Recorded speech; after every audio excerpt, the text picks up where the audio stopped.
Hello everyone, my name is Sean McVeigh, National Training Coordinator for the Soil Science Division and host for today's webinar, Modeling Dynamic Soil Properties for Soil Survey Using APEX. The webinar is being recorded and all participants join the webinar in listen-only mode. You receive the webinar audio through your device's speakers. There is no telephone dial-in. If you are having audio difficulties, please check the various ways your computer speakers may be muted or have their volume set low, including the speaker adjustments available in the Adobe Connect interface. You can maximize your webinar experience in Adobe Connect by shutting down VPN and any of the programs that might compete for bandwidth. This includes email and Microsoft Outlook and instant messaging and Skype for Business. Please take a look at the webinar room layout.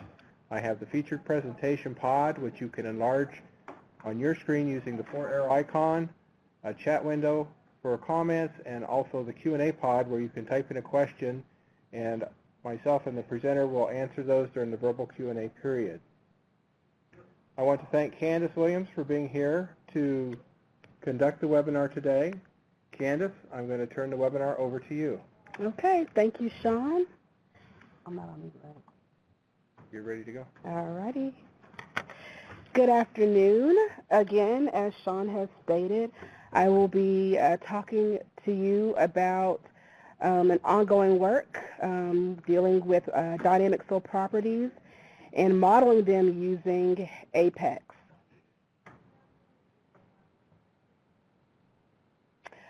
Just a little outline.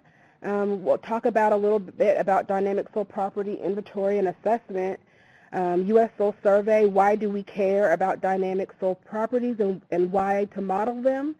Our approach, followed by a little bit about the model that we have chosen to use, a little overview or an example of some of our field studies, validation of the model, as well as an example of one of our DSP studies and how we could use tools such as APEX to answer some questions.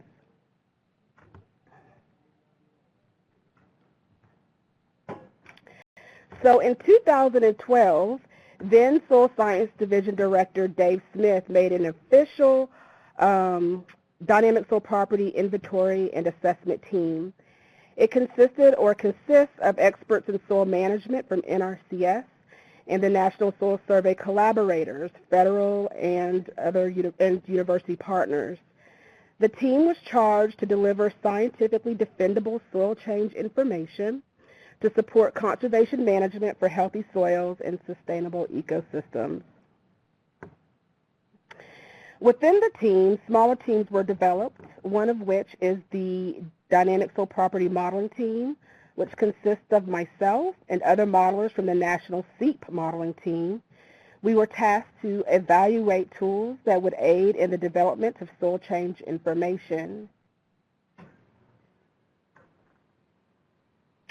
In doing so, we were to keep in mind the wealth of information on inherent soil properties provided by soil survey databases.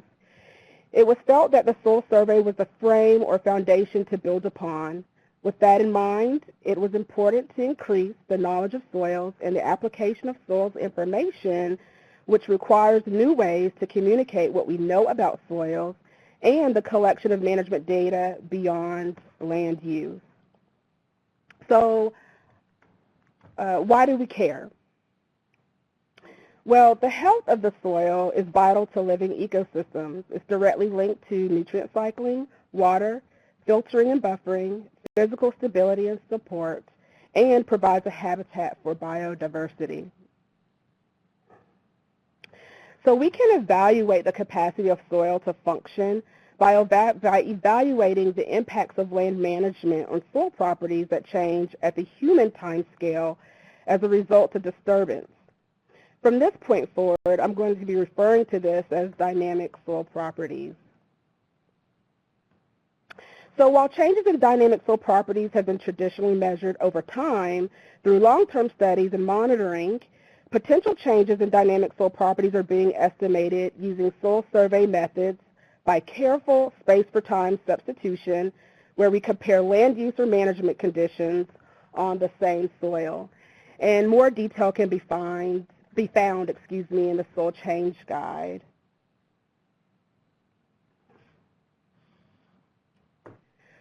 So we do this by measuring DSPs for 2 or more management systems, or refer to them as state phases, at or near steady state conditions, and we interpret how those changes and departure from inherent or reference conditions affect soil function, resilience, and sustainability. So we want to provide comprehensive information about a range of soil management conditions. So we look at soil survey projects, and so we have determined that these projects must be supplemented using predictive models, for example, APEX. And I underline must because I am a soil modeler, and of course, if, I need to, I guess, provide some level of relevancy to our dynamic soil property studies. So that's why I did that. Secondly, a combination of data collection and modeling will allow soil survey to quickly populate a dynamic soil properties database, which would then inform conservation tools. So what is APEX? APEX is known as the Agricultural Policy Environmental Extender Model, which is an extension of EPIC, which is an Environmental Policy Integrated Climate Model. And EPIC was developed a long time ago, specifically related to looking at management practices on soil erosion. And so it was formerly known as the Erosion Productivity Impact Calculator. And again, it was designed to evaluate effects of soil erosion on soil productivity. And APEX was developed to extend the EPIC model capabilities to whole farms and watersheds. So with EPIC, you were able to look at one space, whereas APEX, you are able to look at a larger area or a connection of areas as part of a whole farm or up to a small watershed. So it adds the benefits of hydrologic routing, groundwater, landscape representation of conservation practices, manure management, and grazing density. So why would we want to use APEX to populate DSPs for soil survey? Well, APEX has had an extensive assessment of its performance for estimating impacts of conservation practices conducted by USDA NRCS Conservation Effects Project modeling team, but there has been a lot of studies done around the world using APEX, so it has been used quite extensively. The model is a physically based and continuously daily time step model developed to predict the impact of various land management strategies on water quantity and quality, erosion and sediment yields, soil quality, plant productivity, and pests in the whole farm or small watershed.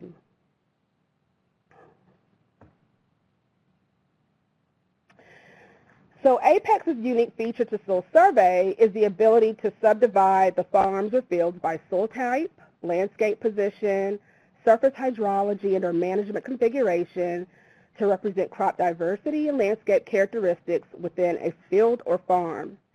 The model has been used to evaluate cover crops, double cropping, plant weed competition, evaluation of pastures, tree growth. It also simulates mixed plant stands with up to 10 competing crops or plants. So in this example, one of the unique features of APEX that you won't see in other models is its ability to evaluate key landscape processes with the study area segmented into hydrologically connected landscape units. In this particular example of a DSP study we have in Minnesota, we are able to model each part of the landscape separately in APEX, each with its own soil properties. Each area can also have its own weather station and management as well. So again, if each part was managed differently, we could simulate, those differences in management. It also allows us to evaluate the hydrology, which in turn can tell us some things about changes in hydrology and therefore nutrient and sediment transport. So one of the things that, if you are a soil scientist, we know that landscapes play an important role in a number of processes. And so if you model each landscape, part of the landscape separately, it takes quite a bit more effort than if you could, in this example with Apex, you can model them simultaneously and show how, look, for example, if you're losing soil from one part of the landscape, it would be accumulating in another area of the landscape, and this can be simulated using Apex. So some of the important model components of Apex include carbon-nitrogen transformations, crop growth, and management. So the carbon and nitrogen submodel is based on algorithms similar to the Century model, which distributes carbon and nitrogen across soil layers into several pools: structural, metabolic, litter, biomass, and slow and passive humus.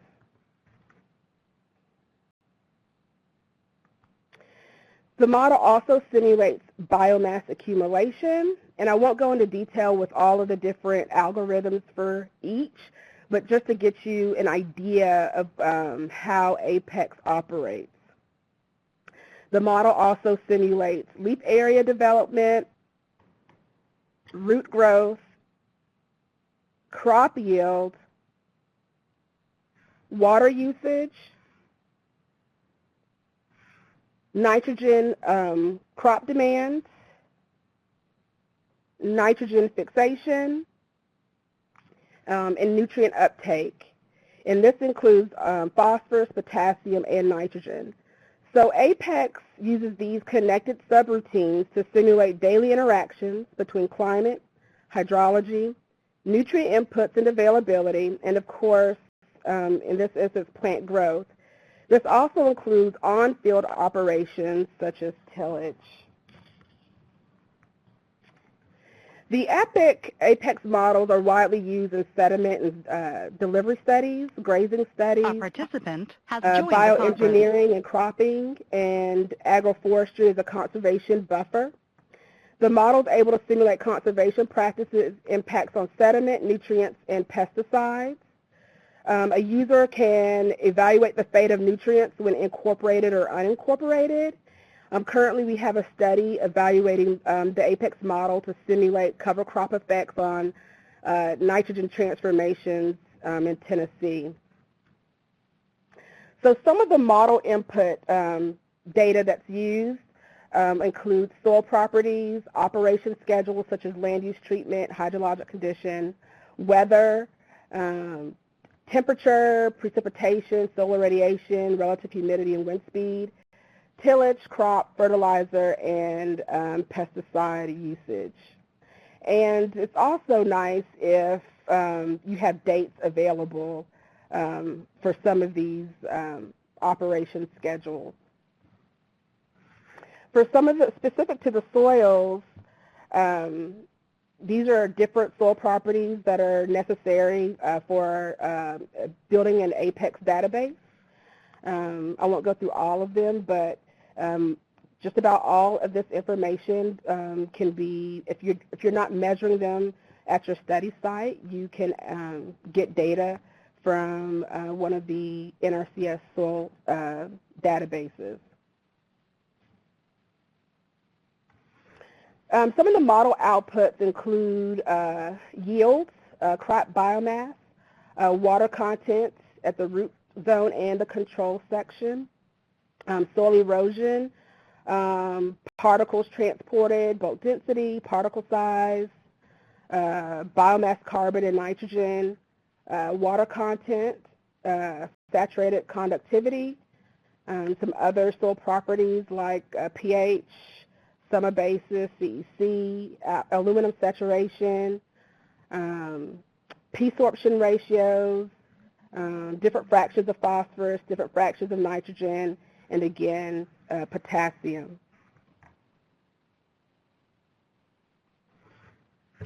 So a little bit about our dynamic soil property studies. Our soil survey study sites are located on land with a history of management, 10 to 15 years.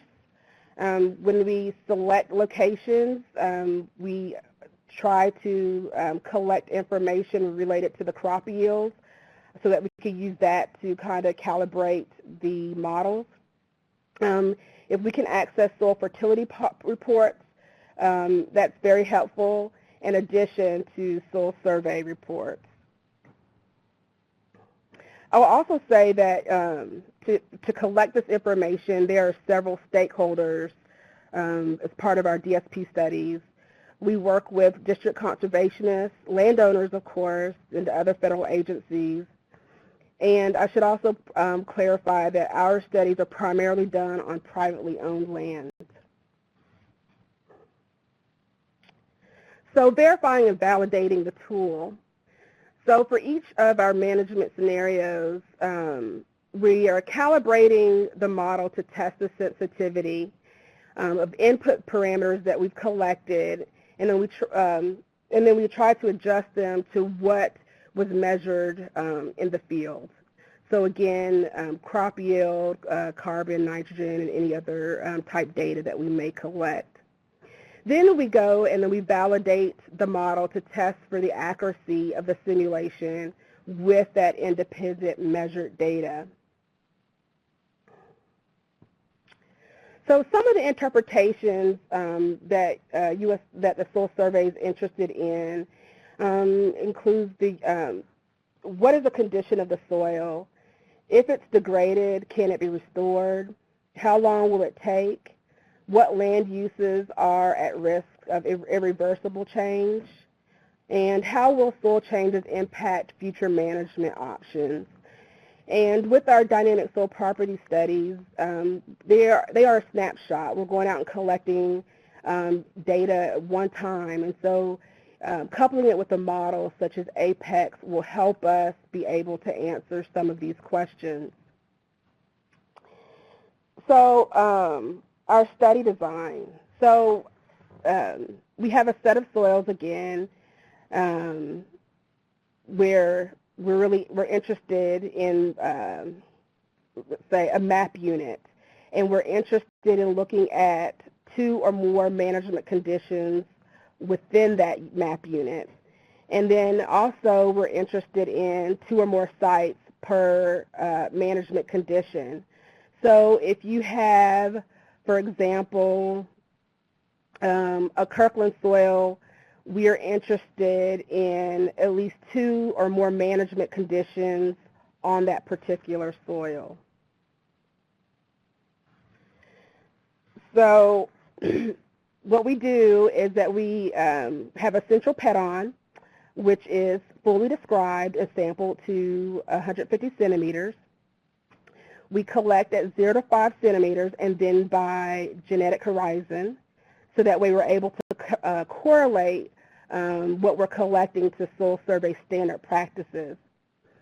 We also select 3 to 6 additional satellite pedons, and we only sample down to 50 centimeters. Again, 0 to 5 centimeters and then by horizon. So the number of soils from our DSP studies, the samples adds up pretty quickly, but we're able to capture some of the variability this way.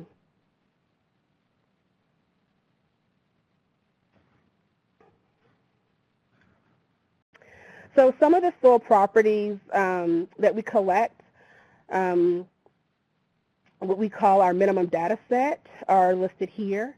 Those properties that are highlighted are those that the APEX model simulates with time. So we have they're grouped into physical, chemical, and our biological properties. APEX is able to simulate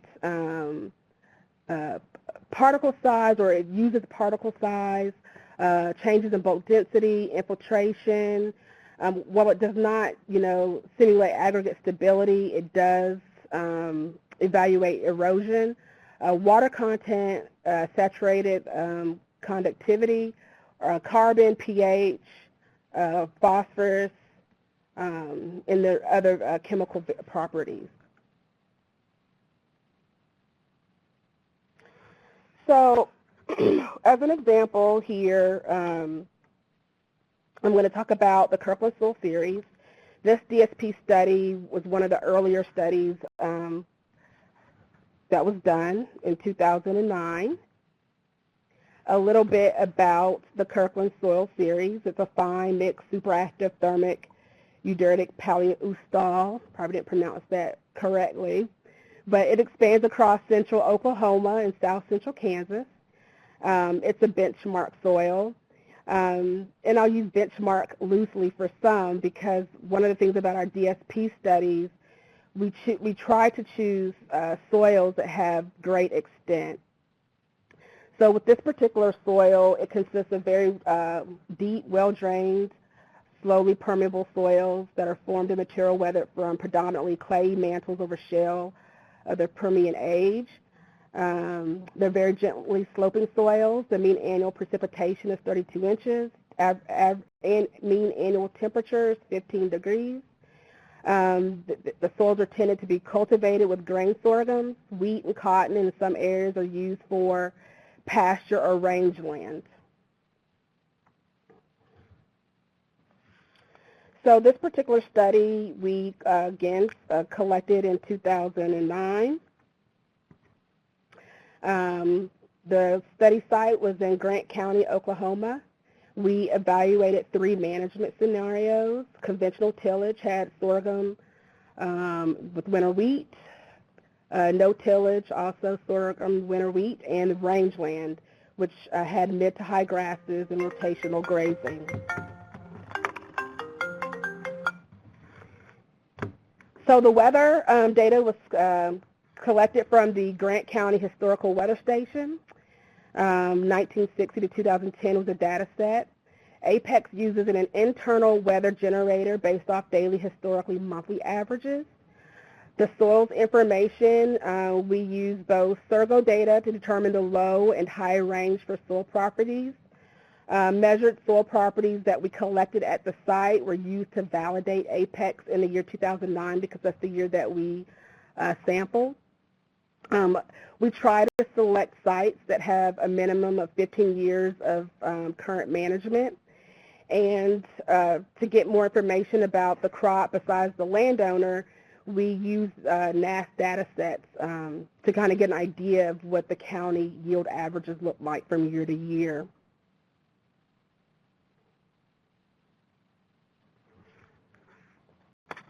So here, some of the is a validation of the Apex, and I'm looking at the wheat and sorghum yields.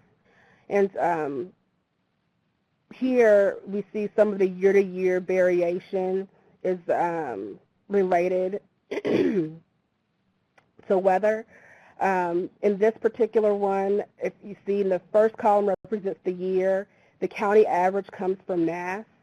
Apex conventional tillage is the next column, and then Apex no-till is the last column. It's both for the wheat and sorghum yields.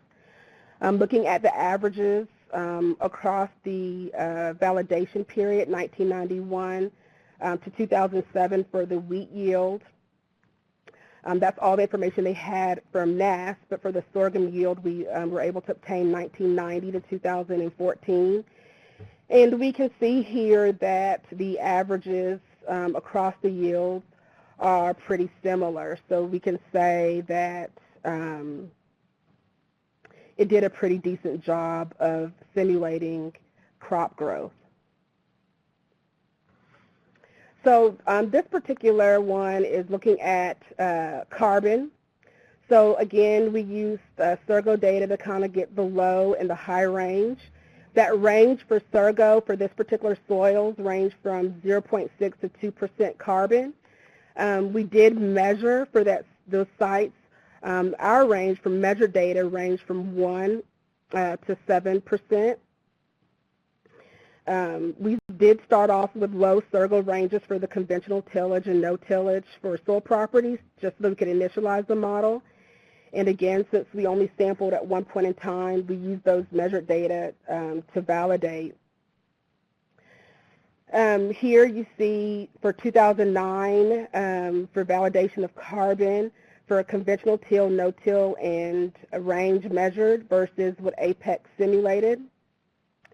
Apex did a pretty good job of simulating those processes based on the knowledge of the potential of Kirkland soils, Surgo, and measured. We can say that Apex was able to adequately capture change in carbon due to management. And so in this graph, you can kind of see the change in carbon over time. The period here is from 1990 to 2050, so it's looking out in the future. Again, Apex does have that ability to be able to simulate extending out in the future. But I did want to note this. If you see here in bold the numbers above each line, that represents the year 2009 in which we collected information. Again, it's pretty representative of what Apex was able to predict. Now, going back to the ranges, I did want to point out, with most modelers, they access our databases quite frequently to build their databases for their various models.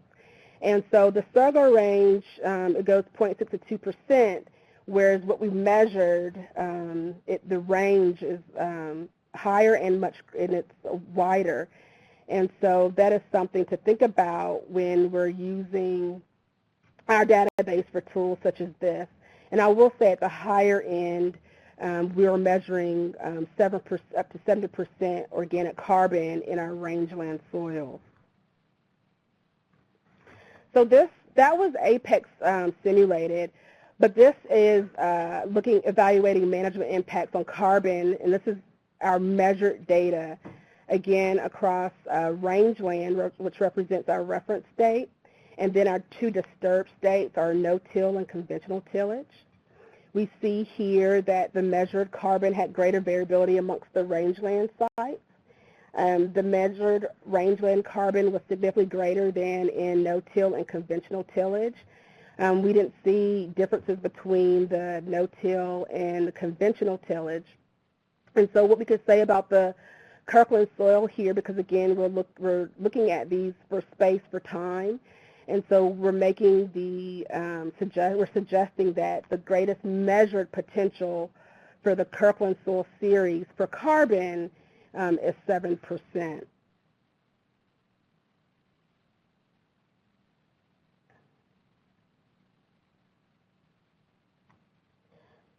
So the question, as we were talking about before, is looking at the rate of change. So using Apex, we can kind of look at how management impacts carbon on the Kirkland soil. So again, this was done over a 60-year period. We see that conventional tillage rate of change versus had the greatest rate of change compared to no-till and conventional tillage. And so, so rangeland had the greatest change. Conventional tillage was greater than no-till. From looking at these two, when doing these projects, they help to improve the models. In this case, the carbon, in my opinion, for the rangeland soil rate of accumulation seems a little high, even though after 60 years it was within our measured range of carbon for rangeland soils. Also, the rate of change of carbon under conventional tillage is greater than the no-till. So after a 60-year run, there's not much of a change in carbon under no-till. And since this calibration, because you notice these things as you're working with the model, and you look at things to determine if it makes sense, from this, changes have been made to the model to include the mixing routines as a result of tillage. And I'm currently now evaluating the impact of those changes that were recently made on this particular data set. So bulk density is another property that Apex evaluates. This is measured data. Again, our reference state is the rangeland management scenarios compared to our no-till and conventional tillage scenarios. So as you can see here, the measured bulk density is pretty variable across the 3 sites. Measured bulk density doesn't really indicate a difference between management and the Kirkland soils. Here is the apex simulated bulk density. And you can't see the no tillage. It's very, can you see it? It's hard to see here. But when we were looking at just the yearly apex outputs, there were the lines were just straight, flat, and they showed no management effects. So I looked at the monthly apex outputs, which did show changes within the year, which actually happened around field operation schedules. So those dips that you see here represent monthly. So whenever there was an operation schedule that occurred that included planting, tillage, or harvesting, you would see a change in the bulk density. So the conversion from no-till to conventional tillage, which is not shown in this graph, it does show a management effect, which is triggered by the field operation schedules. And I will say with this model, it provides daily, monthly, and yearly outputs for all soil properties. And again, I was looking at yearly because it's less data to handle, but with many of the properties, and bulk density is one of them, it's difficult to see when you're evaluating the data any changes in the soil properties because a lot of them are related to the actual operations that take place on the field. So, interpretations of the data. So knowledge of different systems can be used to predict change under different conditions. So again, we ask, what is the condition of the soil? And we need to continue doing these dynamic soil property studies to be able to answer this particular question. But then if we're interested in knowing if the soil is degraded, if it could be restored, because we're not set up to be able to do monitoring, using tools such as APEX can help us to answer this type of question. Next, how long will it take? As we saw when looking at the carbon data, that was showing a period of 60 years. When we're doing the on-field studies, looking at space for time, comparing our rangeland to no-till and conventional till, we can look and say, okay, well, if we converted these no-till and conventional tillage operations to management scenarios to rangeland, then this is the potential. But what it won't tell you is how long it would take for those soil properties to resemble what you would see under rangeland management. And so in that case, using a tool such as APEX, coupling it with with a DSP study would help to answer that question. Also, how will soil changes impact future management options? Even though I didn't show it as an example here, you can use the tool to simulate changes. If you wanted to convert one management to another and show or look at or evaluate how long it takes or how it will impact those soil properties over time. And again, doing the way we set up our dynamic soil property studies, we aren't able to assess that. However, using a model would help us to answer that question. So ongoing work, we are continuing to do DSP studies. Using the DSP studies, we are using it to develop protocol, to help us validate process-based models, and also to answer questions. If it's degraded, can it be restored? And if so, how long will it take? These studies have also helped to improve the models. Just for looking at these particular studies for DSPs, we've made some changes to how the output of the data, for example, for our DSP studies, again, we collect 0 to 5 centimeters and then by horizon. And so we made some changes to Apex to allow us to simulate those processes in the manner in which we collect them out in the field. Also, too, some of the outputs you were not able to get in previous versions of Apex, so we made updates to the model so that way we can look at some of the soil model, the soil properties, and so that we can evaluate management effects on those soil properties. And so the model that I'm currently using for our DSP work is a version that has been upgraded specifically for our DSP studies. And again, as part of the work that we're doing, we're continuing to make updates to the model that will help us to be able to answer some of these questions.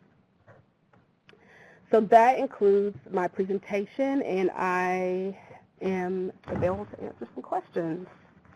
All right, we'll give people online a chance to enter their question in the Q&A pod, and then we'll pick those up here so we can answer those.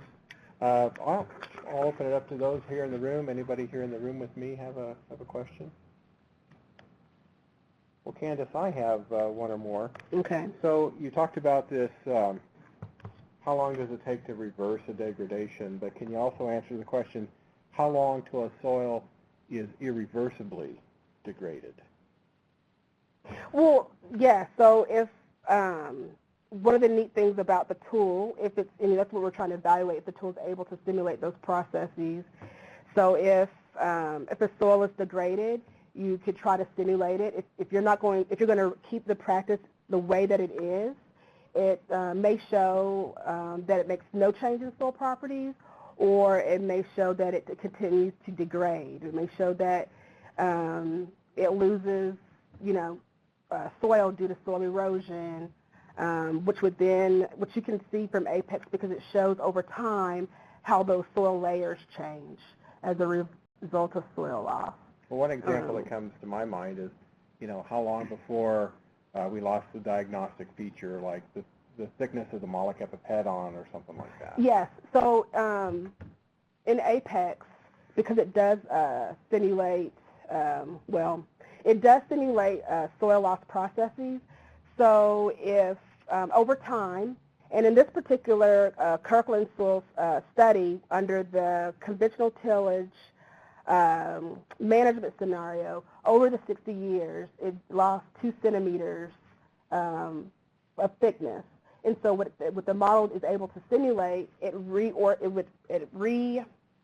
say, I won't use the word organize, but it reorganizes the soil layers to adjust for the change in soil loss. Okay. We've got some questions that have been submitted. So could the model be used to determine ecosystem resilience to climate variability on rangelands? Yes. So you would have to you have to first get some weather data that would simulate climate variability, and that's been done with the model.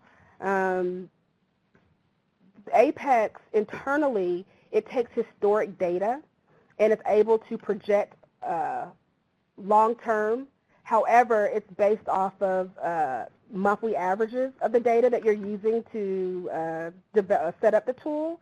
But if you're interested in looking at different climate variabilities, you can develop some weather data sets to use where you can compare the outputs from the tool. So you could use a tool for that.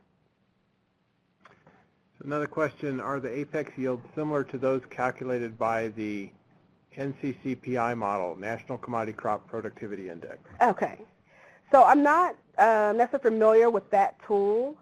However, there are other There are other tools where they calculating yield. They use the same or similar algorithms for the calculations. For this particular project, I was looking at a different model to look at how it simulated or predicted the yields for the Kirkland soil series under rangeland, and I was able to get very similar yields. But for that particular model, I can't answer that. And also too, when you're looking at yield, you're calibrating the model so that way it matches what you're actually measuring in the field. So Apex, even from not just the study, but from a lot of different studies, has done a really good job of simulating crop yields. And I'm assuming with this particular model, you have to make some adjustments to the tool so that way whatever the model is simulating or predicting matches closely to what you're measuring in the field. Candace, how many benchmark soils have been evaluated or modeled? How many do we have? I think it's 13 maybe? So not all that many yet. Not all that many, no. Yeah. And it takes, doing a dynamic soil property study is not, I wouldn't say easy. It requires quite a bit of planning. And then again, if you're looking at 3 different management scenarios, and you're talking about 1 central pet-on and a minimum of 3 satellite pet-ons, that's 16 pits that you're digging just for 1 study. And then we have a couple of studies where it's triple that because they might be interested in incorporating landscape position into that. So they take quite a bit of work. And then of course, we're looking at a number of chemical, biological, and physical properties. So it takes a bit of time to get the data analyzed as well. So kind of a 2-part question then. Are there areas of the country that are not represented well and you would like to see some data acquired to calibrate the model there? And if there was an area of the country like that, what would the people have to do to get a study going? Okay. Most of our DSP studies happen to be in the Midwest. This past summer, we had 2 in Idaho. It would be nice to get some more, I think, in the Southeast. We have one that wasn't necessarily a full on DSP study, but done in Tennessee. One of the things that we were interested in was looking at cover crops, simulating cover crops and their effect on soil properties. And so looking at different management scenarios would be really nice to do, not just, I think, to help us when we're evaluating the management effects on soil properties, but also to help with improving the models.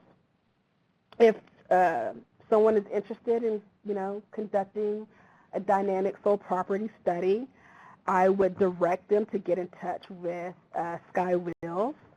Her eyebrows lifted when I said that. But she currently is, leading the DSP field's efforts.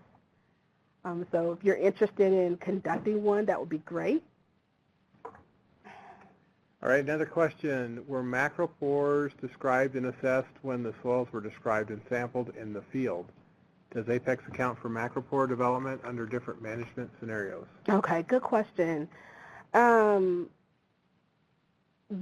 it was described. It was described. But that's the best that we could do. You could probably see from one of the pictures that I included earlier in the presentation, of an earthworm. So when we see those, we make note of it in our field notes. That's about it. Now with Apex, we have not evaluated to look at it under different management scenarios, but maybe a few years ago, I was doing a project in the Maumee River Basin, and it's an area that's heavily tile drained. And what we were seeing out in the field was that a lot of the phosphorus was coming out of tile drains, and it was a result of preferential flow due to cracking. So we worked with some ARS scientists to kind of upgrade Apex to be able to simulate that process. But the model does account for macropores, but as a user, you have to kind of tell the model that it exists, and there probably are better models that would simulate that particular process. But I have not personally used the upgrades to Apex to evaluate that under different management scenarios.